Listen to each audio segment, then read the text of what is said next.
Iluminismo e liberalismo.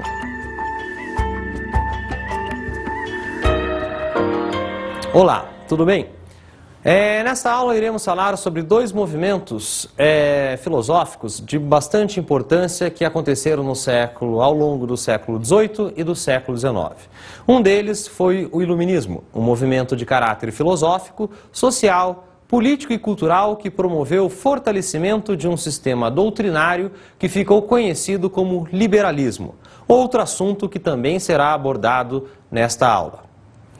Já que vamos falar em iluminismo e liberalismo, será que esses movimentos históricos e suas ideias realmente ainda se fazem presentes no mundo contemporâneo?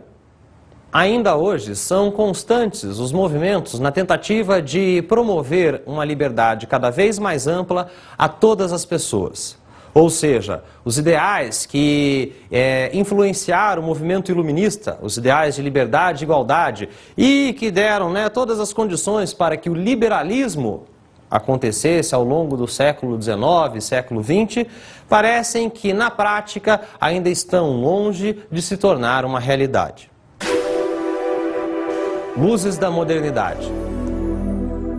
Para que você possa melhor compreender o que foi o movimento iluminista que aconteceu ao longo do século XVIII, é fundamental fazer um breve resgate histórico de alguns acontecimentos que vão estabelecer as bases que vão dar condições para que as pessoas no século XVI, século XVII e daí no século XVIII resolvessem, de fato, mudar a perspectiva de mundo que até então elas possuíam. Voltemos, portanto, à Antiguidade Clássica. Vamos lá onde Grécia e Roma, que tinham uma produção filosófica e cultural que vai ser seguida por todos os séculos posteriormente, a queda do Império Romano em 476, fizeram com que os homens vissem, principalmente os denominados homens modernos, vissem na Antiguidade um período de grandes realizações. Assim, em 476, quando o Império Romano do Ocidente entra em total decadência, deixa de existir um imperador, com a invasão dos chamados povos bárbaros, toda aquela cultura clássica ela acaba sendo deixada de lado, pois começa a existir um processo de contínua ruralização. Com a chegada, com a aproximação dos denominados homens bárbaros, as estruturas que até então organizaram o Império Romano começam a entrar em decadência. Os romanos, que viviam basicamente nas grandes cidades, como Roma, por exemplo, eles vão buscar proteção no campo e passa a se estabelecer um novo modelo de organização da sociedade que nós conhecemos como feudalismo.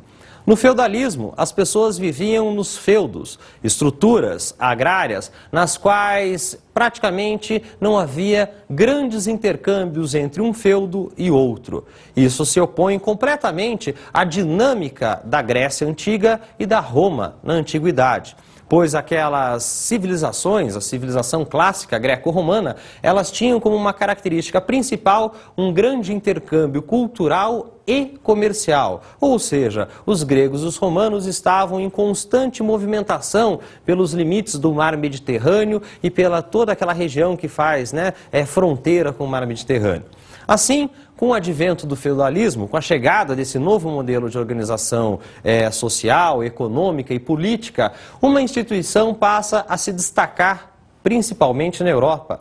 Essa instituição é a Igreja Católica. A Igreja Católica pretendeu controlar culturalmente a sociedade medieval. Isso vai fazer com que eles entrassem em confronto direto com outros grupos religiosos, como, por exemplo, os muçulmanos, a quem eles denominavam de infiéis.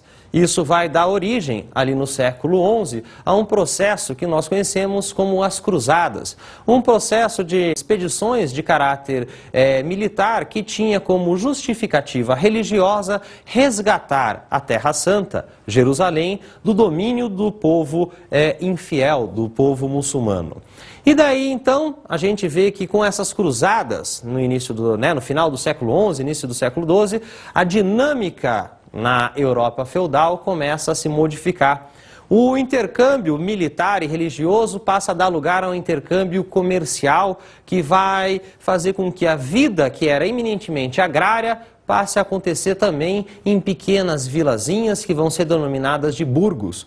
Nos burgos viviam basicamente comerciantes, que vão ser chamados de burgueses. E com isso nós vamos perceber que no final da Idade Média começa a se operar uma mudança tanto política quanto econômica e, obviamente, uma mudança cultural. No final da Idade Média tem início o que nós conhecemos também como um outro processo histórico que é denominado de Renascimento. Artistas europeus, principalmente da região do norte da atual Itália, passam a produzir obras de arte influenciados pela produção dos clássicos greco-romanos. E assim, então, nós temos a base que vai possibilitar que uma nova organização política, econômica e cultural tenha, vida no século XVIII. É interessante fazer um pequeno parênteses aqui.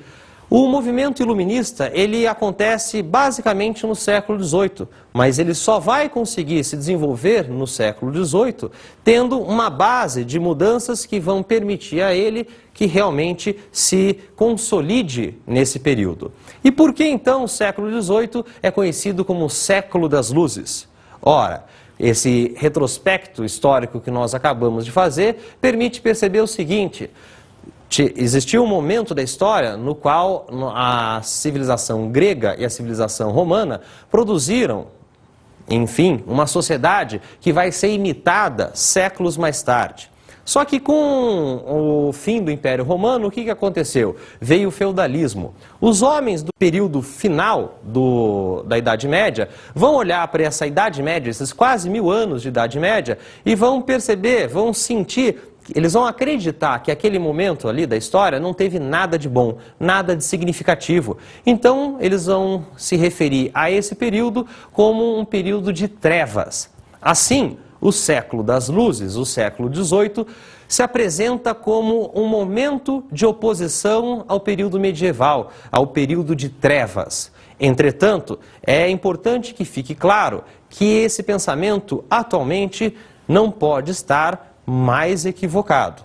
Por quê? Porque aqueles homens que se consideravam modernos, os homens do século das luzes, não conseguiram constatar que as mudanças às quais eles tantos desejavam só foram possíveis graças a uma conjunção de fatores tão amplos e distintos que realmente podemos pensar que seria difícil para eles se darem conta de tudo aquilo naquela época.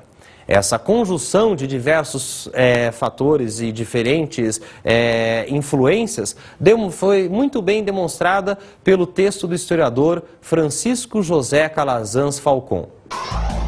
A noção de moderno não basta por si só para dizer algo de concreto ou definitivo sobre o período que queremos analisar. Modernos foram os nominalistas medievais, os humanistas do Renascimento e aqueles que, no século XVII, travaram formidável batalha contra os antigos. Só aos poucos, nas sociedades ocidentais, foi havendo uma tomada de consciência quanto à modernidade nascente, em cujo seio já se vislumbra, indecisa, a teoria do progresso. Em suma, o mundo moderno é o espaço-tempo em que se constrói uma nova visão do mundo nas sociedades ocidentais. Particularizando-se em formas distintas segundo a época e o lugar, ou conforme o nível da realidade e as várias situações de classe, possui certos aspectos comuns. Assim, você pode constatar que o iluminismo não foi um movimento geograficamente limitado, tampouco exclusivamente europeu, já que podemos verificar que as ideias iluministas cruzaram o Oceano Atlântico e alcançaram as Américas, influenciando a independência dos Estados Unidos, a Inconfidência Mineira e a Conjuração Baiana no Brasil, e as independências das colônias espanholas. Mas se o movimento cruzou o Oceano Atlântico e acabou chegando nas Américas, na Europa ele recebeu também uma influência não só dos franceses, onde ele é muito mais facilmente perceptível. Isso nós podemos perceber pelas denominações que o movimento recebeu ao longo do século XVIII. Por exemplo, na França era chamado de Lumière, em referência à luz, certo? Isso se relaciona com inteligência, conhecimento e clareza de espírito. Aufklärung, que significa iluminar em alemão, significa dar luz, dar lugar à luz no entendimento e no coração para alcançar a verdadeira felicidade. Em inglês, enlightenment tem o sentido de esclarecimento. Age of Reason, a era da razão, também em inglês era usado para designar o período do século XVIII. Mas a que se prestava exatamente o iluminismo? O movimento iluminista se prestava a acabar com as estruturas do antigo regime, consideradas arcaicas pelos homens modernos. Antigo regime, período no qual vigorou, na Europa, o sistema político absolutista, o modelo econômico mercantilista e, do ponto de vista cultural, houve intenso predomínio das ideias defendidas pela Igreja Católica. O século XVIII, conhecido como o século das luzes, foi, por assim dizer, o ápice de um processo de mudanças estruturais que contou com a influência de ilustres personagens da história, como Nicolau Copérnico, Galileu Galilei, Johannes Kepler, René Descartes, Francis Bacon, John Locke, Thomas Hobbes, George Berkeley, David Hume, entre vários outros.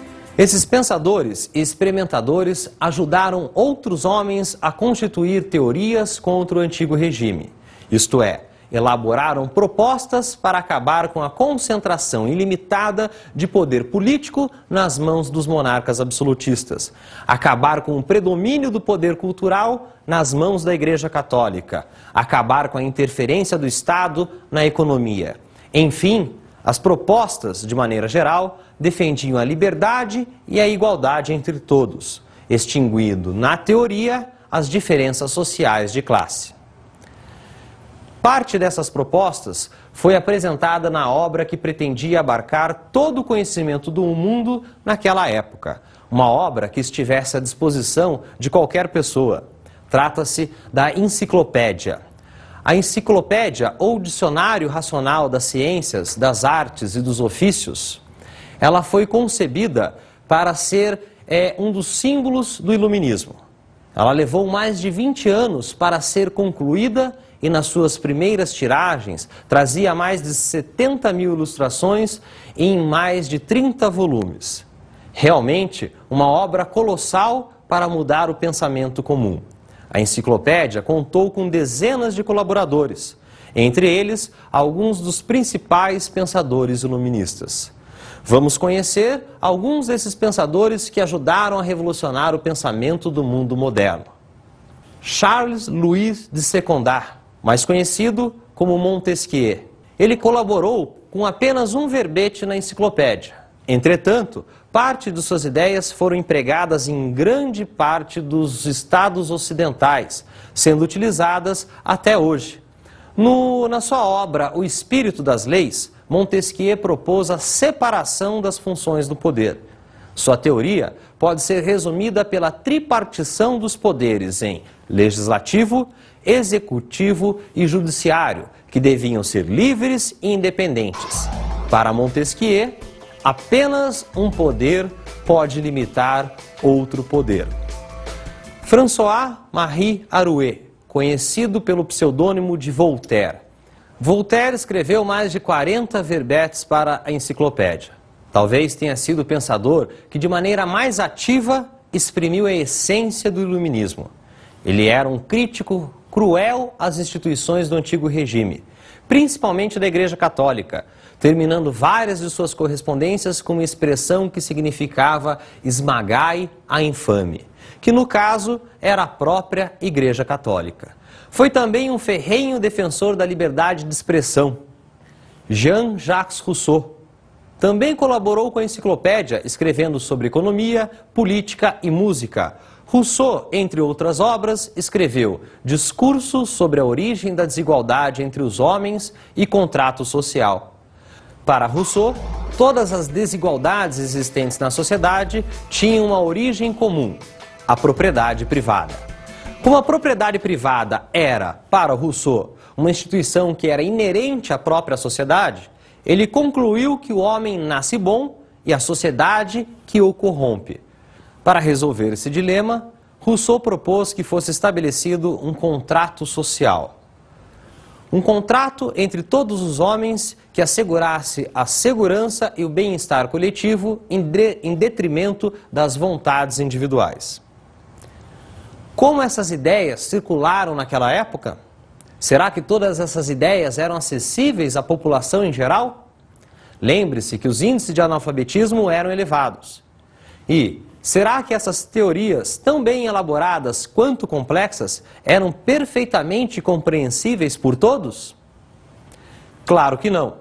Por isso, parte dessas ideias foi resumida e passaram a circular de maneira mais simples, como em textos cômicos e peças teatrais, irônicas e satíricas, além, é claro, das gravuras e charges, facilmente assimiláveis até para aqueles que não conseguiam ler.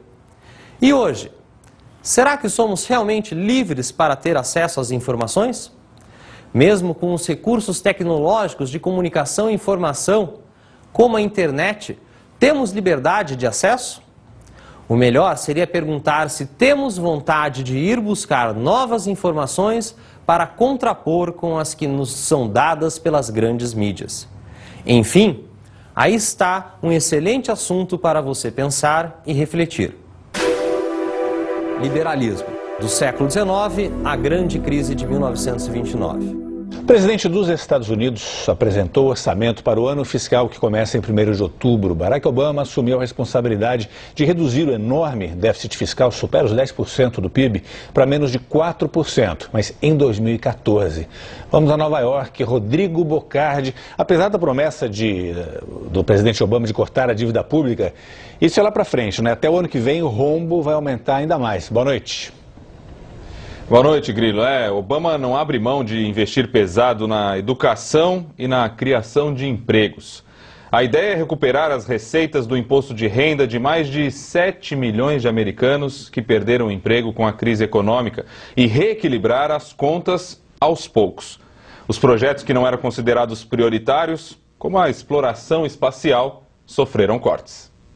Como você pôde ver, o governo dos Estados Unidos ainda enfrenta as consequências da recente crise econômica que atingiu, mesmo com intensidade diferente, praticamente todos os países do mundo. A partir da crise no mercado imobiliário estadunidense, a economia, atualmente globalizada, sofreu um duro golpe que pode ser traduzido em recessão, desemprego e diminuição da produção. Em toda a história do capitalismo, desde seu surgimento e passando por todas as suas mudanças e adaptações, será que essa crise foi única? Um fenômeno inédito? O capitalismo, atualmente, em pleno século XXI, ele assume nova roupagem, ele tem novas características. E desde o seu surgimento, em finais da Idade Média, o capitalismo foi se adaptando às conveniências da época, das determinadas épocas em que ele foi se consolidando. E, juntamente com isso, lá no século XVII, século XVIII, aparece uma corrente de pensamento econômico que vai se denominar de liberalismo. E o liberalismo, enquanto doutrina econômica, ele vai passar a vigorar a partir do século XVIII, consolidando-se finalmente no século XIX. Nesse sentido, é importante entender a origem do liberalismo. A feudalização e a consequente ruralização da economia, ocorrida durante o período medieval, foram gradativamente sendo substituídas na Europa com o advento do renascimento urbano e comercial decorrente das cruzadas. Foi entre os séculos XVI e XVII que um novo modelo de organização política, econômica e social originou-se e foi, aos poucos, estabelecendo-se. Nesse processo histórico, é fundamental que destaquemos o fortalecimento do poder político absolutista que se apoiou economicamente no sistema mercantilista. Porém, para a sustentação do poder absoluto dos monarcas, era fundamental que esses dispusessem de grandes reservas de riquezas. Em busca das tão necessárias riquezas, os monarcas firmaram alianças com a classe social que despontava como a mais evidente detentora de capital, a burguesia. Os burgueses, assim denominados por morarem nos pequenos burgos, as pequenas aldeias que deram origem às cidades, tinham por atividade profissional, principalmente, o comércio. Em resumo, podemos dizer que os monarcas e os burgueses uniram a fome com a vontade de comer. Explicando melhor, os monarcas precisavam de riquezas e os burgueses queriam comercializar. Portanto, os burgueses proporcionaram parte da riqueza tão desejada pelos monarcas e estes concederam licenças e permissões aos burgueses para que pudessem realizar suas transações comerciais. Essa aliança era fundamentalmente necessária, pois vigorava na época o sistema mercantilista, que foi o expediente empregado pelos monarcas absolutistas para acumular riquezas e, com isso, garantir os seus poderes ilimitados. Tudo isso pode ser resumido na fórmula: riqueza igual a poder. Quanto maior a quantidade de riqueza acumulada, maior seria, portanto, o poder de um monarca absolutista. As características do mercantilismo eram variadas. O mercantilismo era um conjunto de práticas comerciais. Essas práticas comerciais envolviam, por exemplo, o monopólio. O monarca decidia quem poderia comercializar e com quem. Essa exclusividade comercial caracteriza o monopólio. Também fazia uso de protecionismo. Ele decidia proteger as produções, as indústrias, as manufaturas nacionais em detrimento das estrangeiras. E um outro recurso utilizado nessa época do mercantilismo foi o chamado metalismo, numa época em que a moeda, o dinheiro, ele deveria ter um lastro em ouro e metais preciosos. Então, quanto maior fosse a quantidade de metais preciosos acumulados por um monarca absolutista, mais valor teria o dinheiro que estava em circulação. Porque, na prática, as cédulas de papel que nós usamos cotidianamente, elas não têm valor em si, elas têm um valor agregado, elas representam um valor. E esse valor representado estava, obviamente, no lastro de ouro que esses governos acumulavam.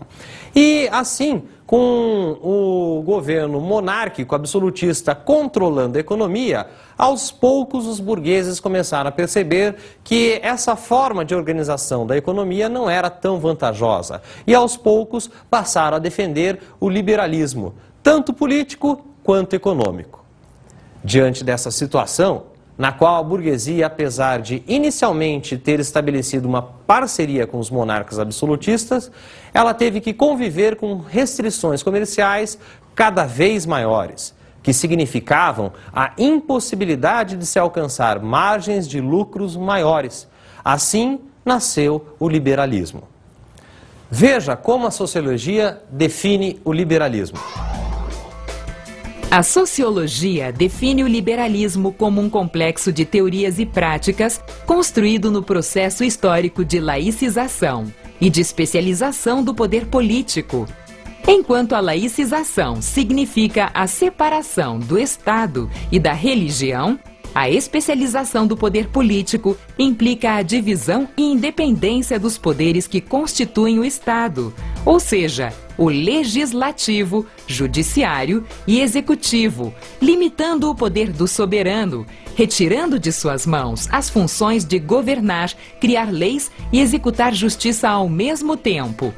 O contexto em que esse complexo emergiu foi o do absolutismo da Europa moderna, sendo os primeiros liberais os opositores desse regime. Portanto, o liberalismo nasce em pleno século XVIII, o século das luzes e do movimento iluminista. Entretanto, como o que nos interessa é o aspecto econômico do liberalismo, devemos citar um de seus principais teóricos, o Adam Smith. Adam Smith, na obra Uma Investigação sobre a Natureza e as Causas da Riqueza das Nações, mais conhecida como A Riqueza das Nações, obra publicada em 1776, ele defendeu a tese de que a liberdade à ação individual era fundamental para a consolidação do capitalismo. Nesse sentido, Adam Smith acreditava que era preciso limitar o papel do Estado à manutenção da ordem e da segurança da sociedade, deixando, portanto, a economia livre. A ideia de uma economia livre deu origem ao liberalismo econômico.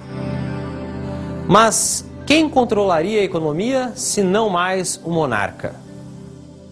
Adam Smith acreditava que o mercado regularia a economia, de acordo com a lei da oferta e da procura. Para Smith, uma mão invisível controlaria a economia sem que fosse necessário a ação interventora da mão do Estado. Para a burguesia, que se fortalecia com a industrialização, a teoria de Adam Smith serviu como uma luva. Poder comercializar com quem quiser, estabelecer os preços dos produtos de acordo com a demanda, era o sonho de todo burguês. Nesse sentido, a ideologia liberal não pregava o fim do Estado, que deveria existir e garantir a segurança dos indivíduos, e somente isso. Ou seja, o Estado deveria ser essa figura de guardião que dava total liberdade no jogo do mercado e nos conflitos entre empregadores e empregados. A total liberdade ficou conhecida na expressão francesa laissez-faire, laissez-passer, que significa mais ou menos deixar e fazer, deixar e passar. O resto, tudo se ajeita pela mão do mercado, pela mão invisível do mercado. O liberalismo pode ser entendido como uma ideologia que concede espaços à iniciativa e à autonomia individuais. Nessa filosofia, as ações dos indivíduos, desde que respaldadas por normas legais, e nesse caso o direito é fundamental para a instituição de uma sociedade liberal, podem manter uma autonomia relativa ante o Estado. Este, por sua vez, deve exercer algumas funções específicas, limitadas, mas essenciais à ação livre dos cidadãos proprietários. Desse modo, a estreita relação entre o liberalismo político e o liberalismo econômico, na medida em que o Estado se estrutura para garantir os contratos, não interferir nos lucros de seus membros, permitir a manutenção da propriedade privada, regular o jogo de interesses, manter a ordem social. Em termos de política econômica, o liberalismo emergiu como uma ideologia contrária ao mercantilismo e suas práticas intervencionistas na economia. Como você pôde perceber, o liberalismo surgiu como uma alternativa à intromissão do Estado em diversos assuntos da sociedade, como a economia. E assim, durante o século XIX, o liberalismo econômico firmou-se como ideologia predominante na Europa e nas Américas. Nesse contexto, a burguesia das grandes potências industriais da época colocou em prática a teoria do livre comércio, sem quaisquer tipos de restrições, como a geográfica. Isso quer dizer que as distâncias não foram obstáculo para que o liberalismo ganhasse cada vez mais espaço. Foi comum, principalmente na segunda metade do século XIX, a expansão das relações comerciais além das fronteiras dos estados, em um processo que ficou conhecido como imperialismo, no qual as principais potências econômicas buscaram outros mercados consumidores, bem como fornecedores de matérias-primas e mão de obra mais barata. Em suma, o mundo estava aberto para o livre comércio e para a livre concorrência. Porém, o resultado desse processo foi catastrófico, já que a disputa imperialista culminou na Primeira Guerra Mundial, aquela que foi conhecida como a Grande Guerra. Após a Grande Guerra, com a Europa destruída, os Estados Unidos surgiram como a grande potência do início do século XX. Sem ter seu parque industrial e suas plantações afetados pela guerra, os Estados Unidos passaram a ser os principais fornecedores de produtos alimentícios e de bens de consumo para a Europa, que estava em processo de reconstrução.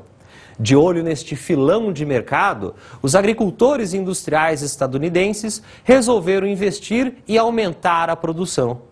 Entretanto, a Europa se refez e parou de consumir os produtos importados dos Estados Unidos, gerando assim uma crise de superprodução que culminou na grande crise de 1929, que abalou todo o mundo capitalista.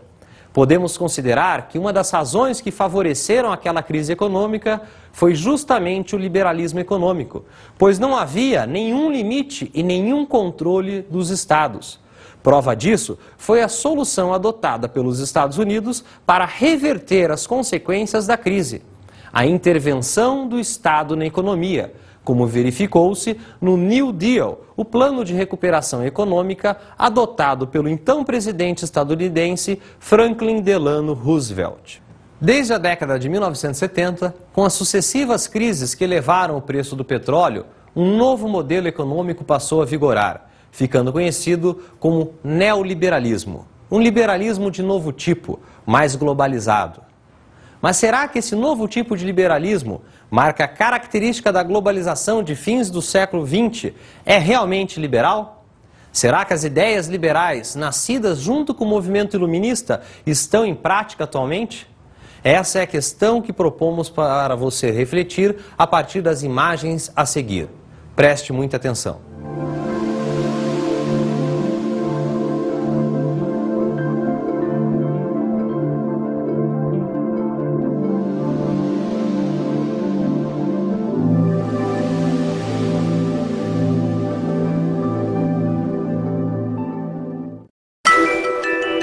Sistematização. Na aula Iluminismo e o Liberalismo, abordamos o seguinte conteúdo: Luzes da Modernidade. Neste conteúdo, pudemos trabalhar as seguintes habilidades.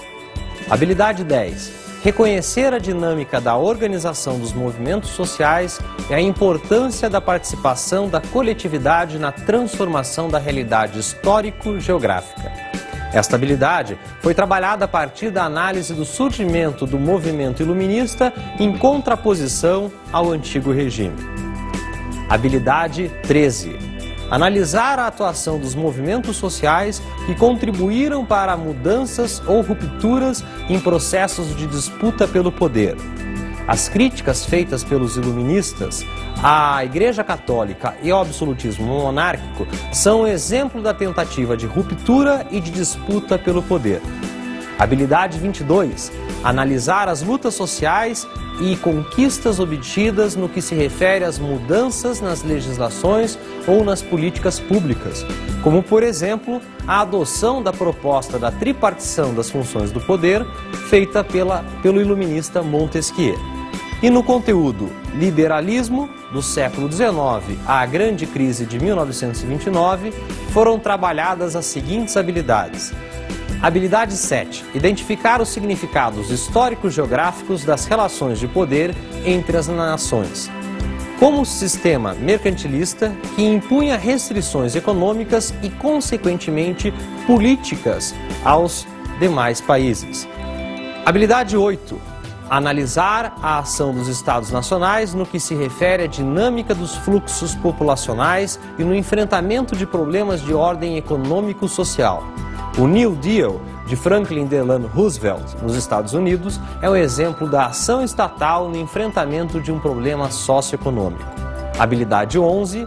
Identificar registros de práticas de grupos sociais no tempo e no espaço. Essa habilidade foi trabalhada por meio da participação das classes burguesas ao longo da vigência do liberalismo.